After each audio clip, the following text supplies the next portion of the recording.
Bene, buongiorno a tutti e grazie della vostra presenza. In questo caso, come Consiglio regionale, ospitiamo la UIL del Veneto, in particolare chi segue il credito e le assicurazioni per un problema specifico. E come avevo detto quando abbiamo inaugurato questa sala stampa, questo spazio per iniziative di qualità e di valore di carattere regionale è assolutamente a disposizione. Faccio però una mia considerazione. Il Veneto è una regione dove il fenomeno della desertificazione degli sportelli bancari è stato forse meno visibile rispetto ad altre realtà, grazie anche alla diffusione delle banche di credito cooperativo e delle casse rurali. Nella nostra regione l'84% dei comuni, ovvero 473 su 563, sono ancora serviti da almeno uno sportello bancario, però 80 ne sono totalmente privi. Tuttavia non siamo immuni dal pericolo posto in luce dall'iniziativa della Wilca e il problema potrebbe esplodere in special modo nelle aree periferiche o marginali, a iniziare dai piccoli comuni di montagna. Il fenomeno della desertificazione bancaria affianca e conferma un trend negativo che registriamo in tutte le piccole attività commerciali. I dati che parlano del commercio nel 2022 in tutta Italia sono nate solo 22.600 nuove attività, il 20% in meno del 2021, un numero del tutto insufficiente a compensare le oltre 49.000 imprese che hanno abbassato per sempre la saracinesca e che fa chiudere l'anno con un bilancio negativo per oltre 20.000 unità per una media di oltre 2 negozi spariti ogni ora. È l'intero tessuto socio-economico a mutare sotto i nostri occhi con un appunto cambiamento che investe drammaticamente non solo i centri minori, allontanando sempre più il raggiungimento dell'obiettivo 11 dell'Agenda 2030 delle Nazioni Unite, che anche il nostro paese ha sottoscritto a rendere le città e gli insediamenti umani inclusivi, sicuri, duraturi e sostenibili. Non mi sembra che la desertificazione dei servizi vada in questa direzione. Quando si parla di negozi di vicinato, botteghe artigianali, sportelli bancari e uffici postali, si parla di spazi pubblici, luoghi di incontro e socialità, momenti di vita.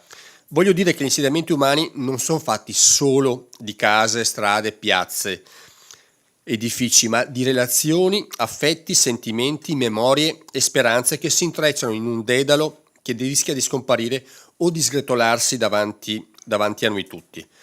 E con le banche il problema è ancora più complesso perché non tutti, e non parlo solo degli anziani, sanno gestirsi con l'home banking, con i problemi di sicurezza che esso pone. C'è poi un'altra grande preoccupazione: alla rarefazione degli sportelli si contrappone l'aumento dell'uso di tecnologie nella gestione dei rapporti tra banca e clientela. In parole semplici, a stabilire l'affidabilità di un cliente sono sempre più algoritmi raffinati. Raffinati è un termine elegante che uso. Mi chiedo e vi chiedo, possiamo permettere che a stabilire il successo economico di un'iniziativa imprenditoriale, ma anche di un progetto sociale, lo sviluppo di intere aree dipenda da algoritmi?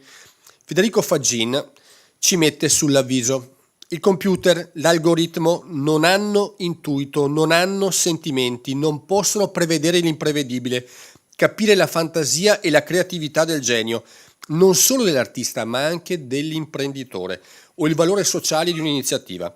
Ci rendiamo conto che l'immenso potere che si rischia di concentrare in poche mani forti, se a dominare il mondo saranno gli algoritmi al servizio di chi li ha costruiti o ideati? Questi modelli di sviluppo in apparenza così assettici, scientifici, rigorosi, sono pericolosissimi e aprono un dibattito sul quale la democrazia deve riflettere seriamente.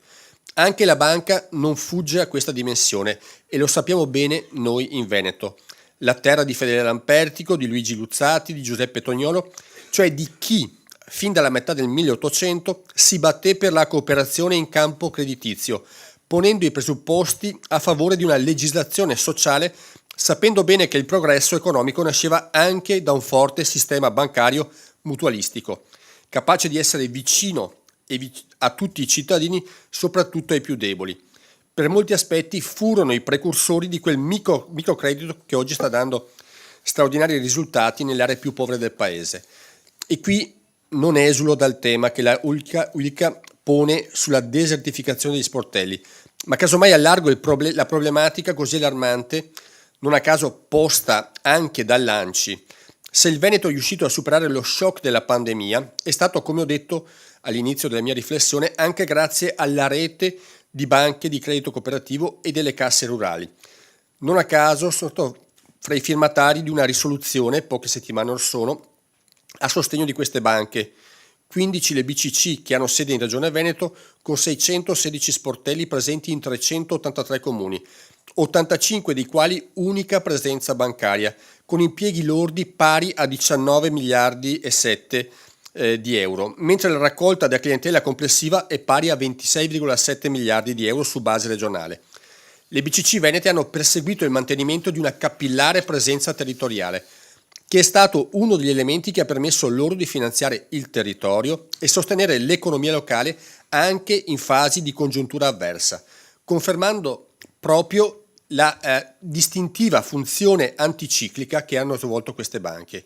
Le BCC conservano per la normativa italiana una serie di caratterizzazioni, tra le quali l'obbligo di finalità mutualistiche, l'obbligo di erogare credito prevalentemente ai soci e l'erogazione di almeno il 95% del totale dei crediti a imprese e famiglie che operano e vivono nel territorio di competenza nel quale raccolgono il risparmio, l'obbligo di destinare a riserve indivisibili tra i soci almeno il 70% degli utili, l'assoggettamento ad una duplice vigilanza, e quella prudenziale e quella mutualistica. Nella risoluzione che abbiamo proposto diciamo che il combinato disposto di regole e linee guida europee in materia di credito deteriorato e il quadro di regole e approcci di vigilanza europei sui gruppi bancari cooperativi costituisce un rischio reale di svantaggio competitivo del sistema Italia e di indebolimento del potenziale di ripresa e resilienza del nostro Paese.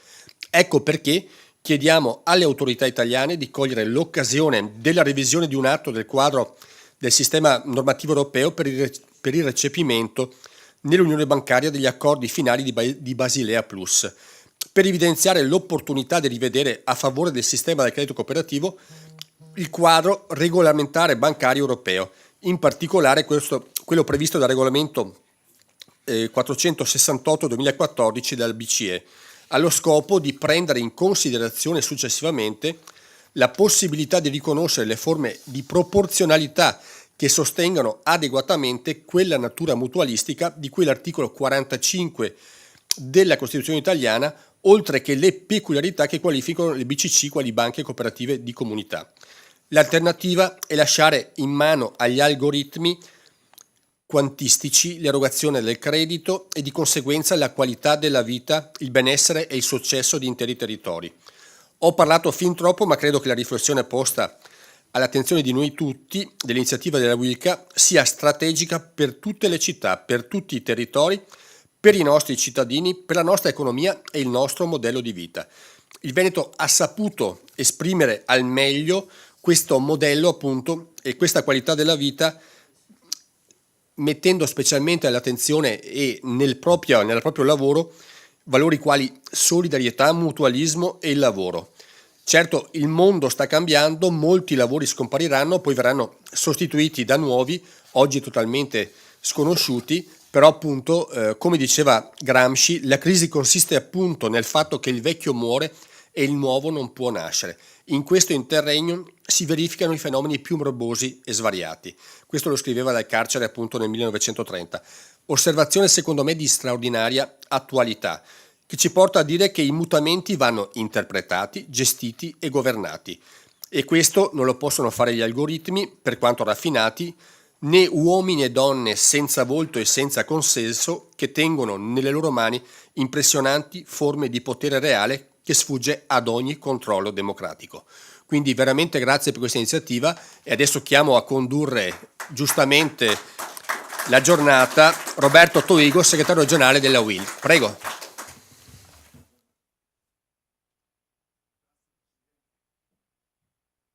Non mi permetto di dire che sono qua a condurre, sono qua a dare un saluto e un ringraziamento al Consiglio regionale, soprattutto al suo Presidente, all'assessore che è Donazzan, che è arrivata, e per questa opportunità di poter far sentire il pensiero della UIL, ma soprattutto della Wilca, sul tema delle chiusure delle filiali.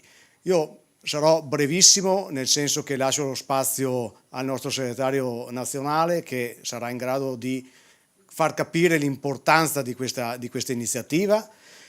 Però volevo anche approfittare e ringraziare anche tutto lo staff che ci ha permesso di lavorare bene in questa sala, e li ringrazio per la disponibilità che ci hanno dato. Sono sempre là dietro che lavorano, ma sono i primi che fanno le cose.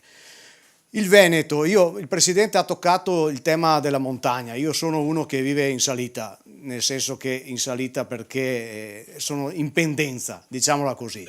Vivo in un paese dove non c'è più una filiale, non c'è più nulla. Ma quando si parla facciamo le cose on banking, non c'è nemmeno la rete. Dunque non dimentichiamoci che non c'è solo il problema, c'è anche il problema per la persona anziana di saper usare i mezzi, ma avere anche la possibilità di usarli. E anche quando hai paesi di questo tipo non c'è. E siamo una regione che sta invecchiando, ma sempre in espansione sotto l'aspetto produttivo. Dunque non si riesce a capire come mai questi punti di riferimento non ci siano, non ci possono essere. Poi ci sono due cose, e voglio chiudere subito il mio intervento con questi due temi. Il Veneto ha dato tanto alle banche. Lasciatemelo dire, c'è stato due crack importanti, Veneto Banca e l'altra banca che conosciamo, la Popolare di Vicenza, che ha portato via letteralmente molti soldi a questi cittadini. Queste banche sono poi state assorbite da una banca più grande che ha chiuso gli sportelli, e ha chiuso anche il terzo sportello che aveva lei, si è spostato. Io credo che non sia corretto questo tipo di comportamento in un territorio come questo. E poi l'altra preoccupazione che ho è che quando non c'è un punto di riferimento come una banca, con chi ci lavora dentro, che ci lavora onestamente, e poi la battaglia della Wilca è di due tipi.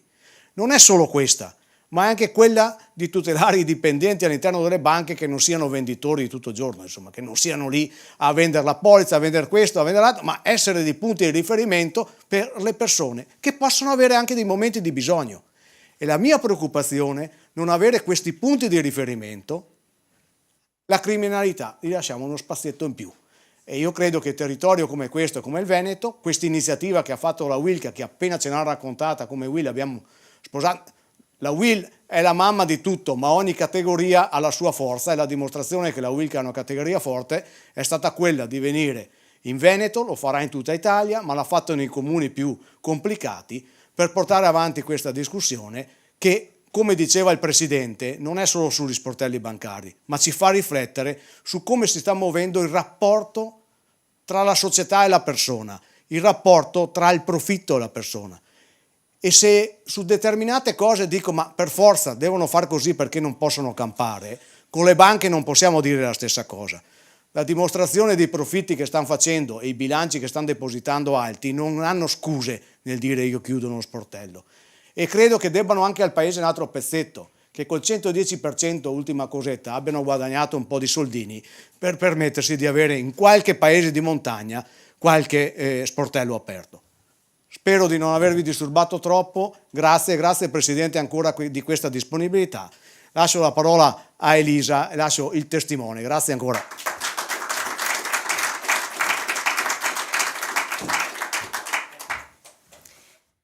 Buon pomeriggio a tutte e a tutti, sono Elisa Carletto, segretaria generale del Veneto, della Wilca. Ringrazio anch'io per la preziosa ospitalità il dottor Ciambetti, il Consiglio regionale e le istituzioni. Un ringraziamento particolare anche alla WIL.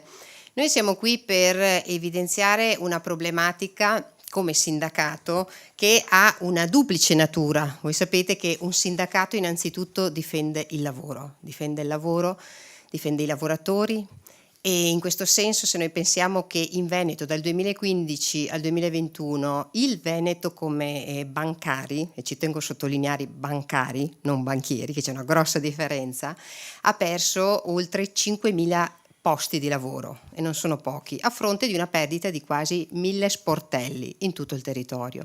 Quindi questo ha un impatto a livello dei lavoratori bancari, ma ha un impatto, come è stato detto, anche a livello sociale. Perché un sindacato innanzitutto deve guardare, noi siamo confederali, sindacati confederali, quindi non autonomi, deve guardare anche al miglioramento quotidiano del benessere della società, che non è un benessere solo economico, ma è un benessere nello stare bene, nel benessere. Quindi è una logica che va anche verso il collettivo, perché noi in una società sempre più individuale, il collettivo che porta avanti il sindacato deve tornare ad essere una priorità, che poi è un collettivo che va nella quotidianità.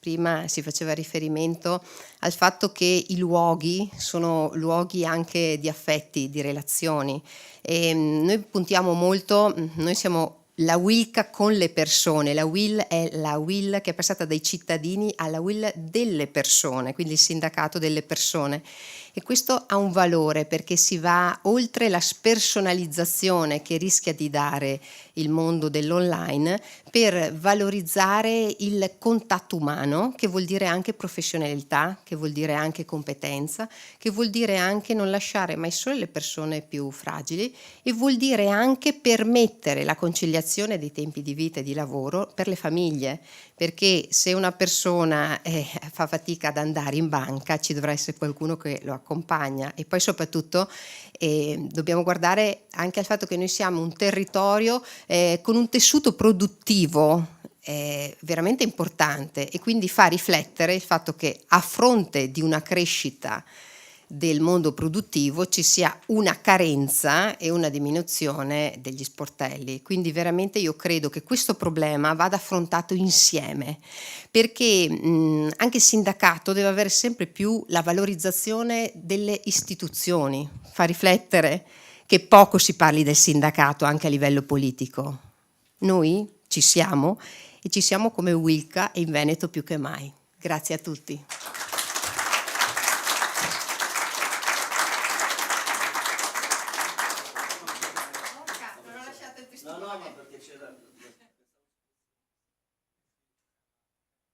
Va bene, va bene.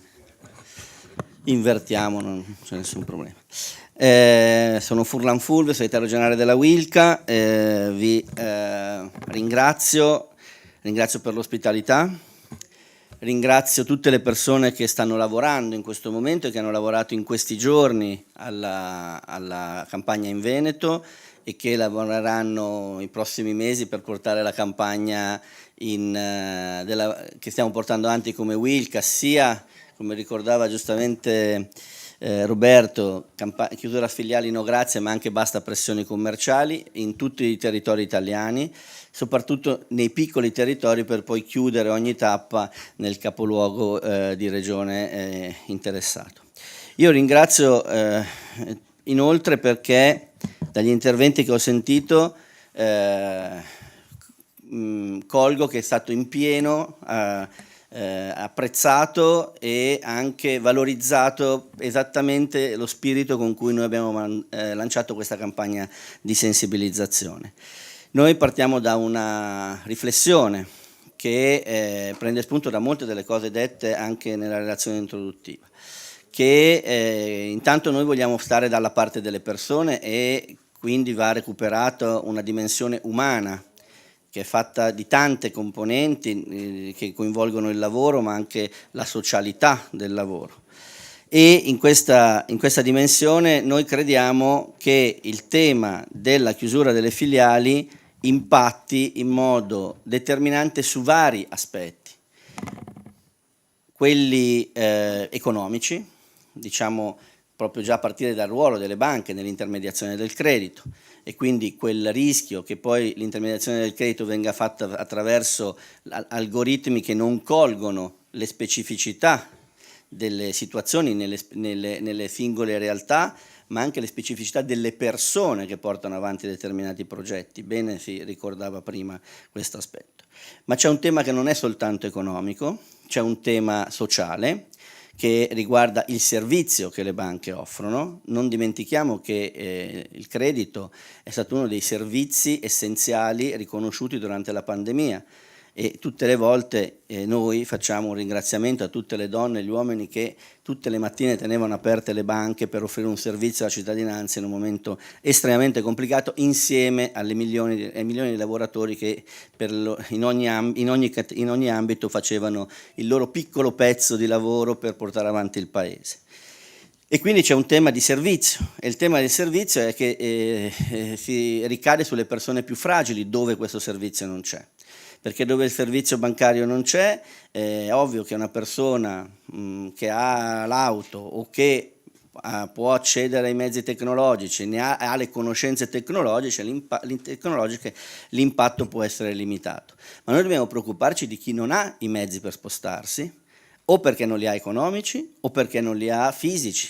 Quindi i malati, chi non sta bene, gli anziani, e quindi questo è un problema che impatta su queste persone, e anche le persone che magari possono avere tutti gli strumenti ma non hanno la rete, come ricordava Roberto, perché l'Italia è lunga, stretta e molto complessa anche geograficamente, e quindi c'è un problema di servizi. C'è un problema di legalità, perché le banche sono dei soggetti regolati, legali, e dove non ci sono soggetti regolati e legali, il rischio è che quelle attività che svolge la banca le svolgano soggetti irregolari e illegali, e quindi con la conseguenza di fenomeni di riciclaggio, di usura, che possono trovare molto più terreno fertile che, rispetto a posti dove invece le banche ci sono. Quindi ci sono molteplici aspetti che riguardano quello che noi riteniamo un aspetto sociale prevalentemente, e che quindi consapevolmente abbiamo riflettuto non possiamo affrontare solo sotto il profilo sindacale, perché sotto il profilo sindacale il nostro dibattito con le aziende si riduce a cercare delle soluzioni a scelte aziendali che hanno ricadute sulle lavoratrici e lavoratori. Però quelle scelte, quelle soluzioni noi magari le troviamo anche dal punto di vista occupazionale. Abbiamo il fondo esuberi, abbiamo perso 5.000 lavoratori solo in Veneto, ma per fortuna tramite il fondo esuberi le abbiamo accompagnate volontariamente, eccetera. Le possiamo anche gestire al limite con la mobilità territoriale. Quello che però non possiamo fare è fargli cambiare idea da soli sindacalmente, perché ci sono un problema di costi, ci sono un problema di logiche di profitto dietro le scelte delle banche, e quindi serve una spinta forte che noi vogliamo condividere con tutta la società civile, l'opinione pubblica, con le istituzioni, a far sì che intanto le banche comincino a assumere logiche di profitto sostenibile, di finanza sostenibile, che quindi non vanno nella direzione che devo per forza massimizzare il profitto, soprattutto a breve termine, e qualsiasi strumento di taglio dei costi indiscriminato diventa percorribile perché ho solo quell'obiettivo. Per fare questo però abbiamo bisogno che intanto ci sia consapevolezza del problema, e purtroppo questa consapevolezza non è così diffusa. E questa campagna di sensibilizzazione vuole intanto coinvolgere gli enti, le istituzioni, le associazioni, l'opinione pubblica, per intanto condividere che un problema c'è, perché già per risolvere un problema bisogna intanto condividere che c'è. Dal momento in cui condividiamo che il problema c'è, insieme possiamo trovare delle soluzioni, perché si coniughi ovviamente la libertà di impresa delle banche con un ruolo sociale che le banche hanno, devono avere, e dove non ce l'hanno lo devono recuperare. E perché recuperino quel loro ruolo sociale servono delle spinte, quelle spinte le fa la politica, l'opinione pubblica, il dibattito pubblico. Poi lo fanno anche delle scelte che possono essere fatte politiche e legislative. Una delle proposte che ha avanzato il Presidente dell'ABI in un dibattito che abbiamo avuto con l'ultimo congresso nazionale è quello di riportare le tesorerie dei comuni nelle banche, no? Io gli ho detto che può essere una soluzione, ma ovviamente quella soluzione passa da scelte che non può fare il sindacato. Per questo è un esempio per cui noi cerchiamo di aprire il dibattito. Gli ho anche detto altresì che io, quando ero all'inizio della mia attività bancaria a uno sportello di un grande comune della provincia milanese, una grande banca che faceva la tesoreria di quel grande comune improvvisamente non lo fece più. Perché? Perché non era più così conveniente. non era più così redditizio. E allora torna il ragionamento il profitto sostenibile, perché io gli ho detto lo facciamo, però poi le gare le fate e le prendete, non è che se però il margine è troppo basso non lo fate, perché sennò tutti dobbiamo giocare la stessa partita. Allora, perché tutti si giochi la stessa partita, serve consapevolezza del problema e insieme trovare delle soluzioni, non con logiche antagoniste, perché il problema riguarda tutti, perché quando è un problema sociale che impatta sulle persone, impatta su tutti noi, al di là dei ruoli che abbiamo, perché quando usciamo da qui, noi, le parti politiche, le stessi banchieri, siamo cittadini, siamo persone che hanno bisogno che il tessuto sociale che lo circonda sia vicino a loro come alle loro famiglie e ai loro figli. Allora, per fare questo serve che insieme cerchiamo delle soluzioni. Questa campagna che noi portiamo avanti è una spinta a lavorare insieme e io ringrazio davvero perché è stato colto questo spirito, perché dai territori, quando parliamo con i sindaci e anche con le persone, vi assicuro che ogni tanto che ci sono scene commoventi, come una signora molto anziana che ha avvicinato uno dei nostri ragazzi e gli ha detto grazie perché io veramente devo andare in banca e non c'è più uno sportello, non so come andarci. E allora abbiamo capito che anche se era una persona sola il problema la impattava in quel momento e per lei era vita ovviamente, però ecco, ringrazio davvero perché questa nostra spinta deve portare ad aprire questo dibattito anche poi fino ad arrivare, se possibile, alla politica nazionale, e questo ci si arriva anche con la spinta dal basso dell'opinione pubblica, della stampa che ringrazio per essere presente, degli enti, delle associazioni. Insieme possiamo risolvere il problema. La Wilca è al servizio di questa soluzione per questo dibattito, e se poi le soluzioni le troveranno altri non ci interessa. Per noi è stato importante lanciare il problema e che il problema trovi una soluzione. Grazie.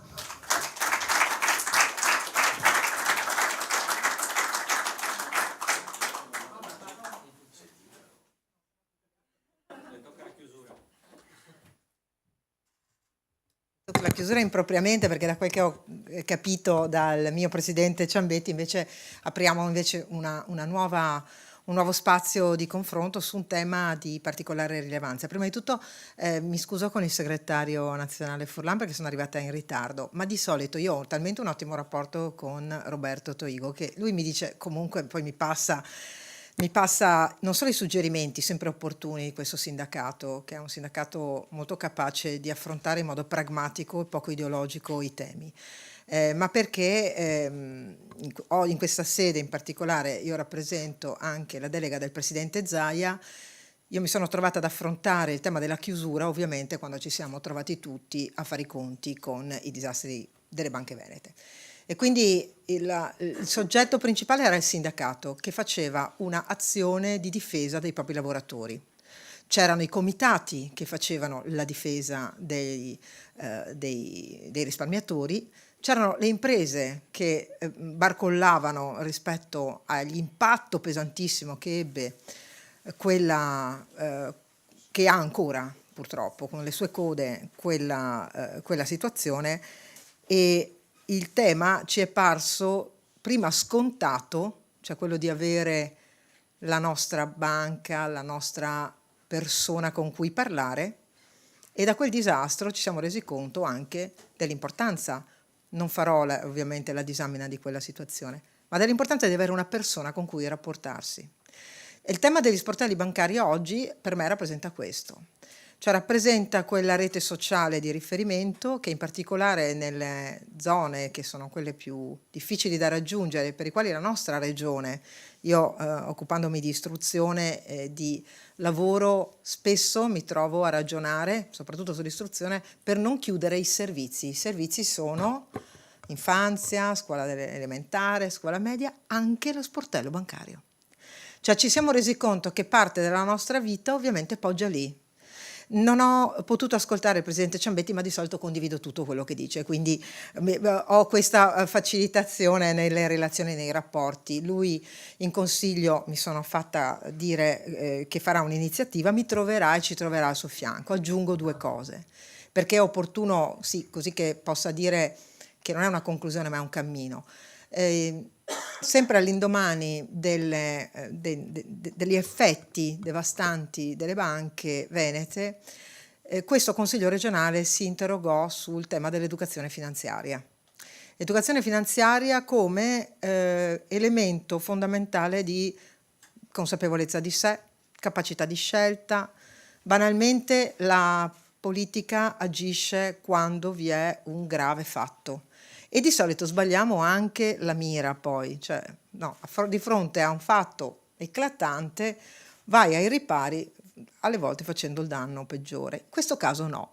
In questo caso il Consiglio regionale all'unanimità si impose di fare alfabetizzazione finanziaria con l'ambizione di farla su tutta la popolazione, e siamo partiti e abbiamo fatto moltissime iniziative sul territorio, con l'aiuto di tutti i soggetti possibili, dal mondo universitario al sindacato, al terzo settore, alle associazioni datoriali, alle scuole.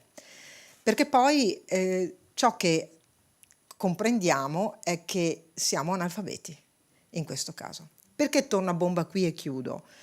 Perché le relazioni personali oggi rappresentano, anche all'indomani di una dematerializzazione delle nostre relazioni, una esigenza, non solo per quella signora anziana, Furlan, che lei ha incontrato, ma per tutti noi, potersi confrontare. Secondo, accertare la professionalità. Quando noi parliamo di sportelli bancari, parliamo di professionalità. Quando parliamo di rete indistinta, di fondi indistinti, di indistinti, non parliamo di professionalità. E la terza è proprio quella di poter avere quelle relazioni di confronto che fanno assumere scelte che sono di maggiore consapevolezza, ma per i quali il cittadino cliente lo siamo tutti, ma anche colui che poi dà queste informazioni ha una maggiore responsabilità. Ecco, io vedo questo non solo come una puntiforme richiesta di servizi su tutto il territorio per non far sentire il cittadino veneto di serie A o di serie B. So che avete fatto già un'altra tappa in Emilia Romagna e avrete la forza di farlo anche in altre regioni. Sappiate che qui la sensibilità del rapporto con il territorio, l'attenzione verso territori che rischiano di essere spopolati è presente in tutte le politiche regionali. E in questo senso in particolare trovate anche una regione che ha assunto, perché figlia di un grave danno, una maggiore consapevolezza sul fatto che bisogna essere più preparati in questo e che dobbiamo avere davanti persone responsabili. Ecco, questa è una sorta di grande patto che si fa, no? Socialmente, per cui ciascuno riconosce il proprio ruolo, ma insieme si riesce a capire quale obiettivo colpire. E quindi vi ringrazio anche di aver posto l'attenzione, ringrazio anche la stampa che è qui presente, perché poi appunto in modo un po' maleducato mi sono assentata per dare quel che potevo, ma tutto ciò che riusciamo a far fruire anche fuori da una platea che è qualificata come quella di oggi è meritevole di una maggiore consapevolezza per tutti. Grazie.